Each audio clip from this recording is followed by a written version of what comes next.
here we are. It's kind of a similar video to what I did with my FRS, but I actually built this car up, so it's a bit more of an interesting one for me, I guess, and I have a lot of footage to kind of go over, but calling the car done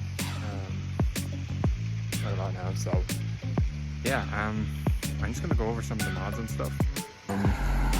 Yeah, so I guess what's been done recently has been, I've added the JDM grille, which I really like the glossiness of. I didn't actually know that until I got it.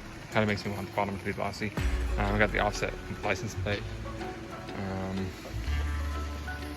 and yeah, which shows off the center delete.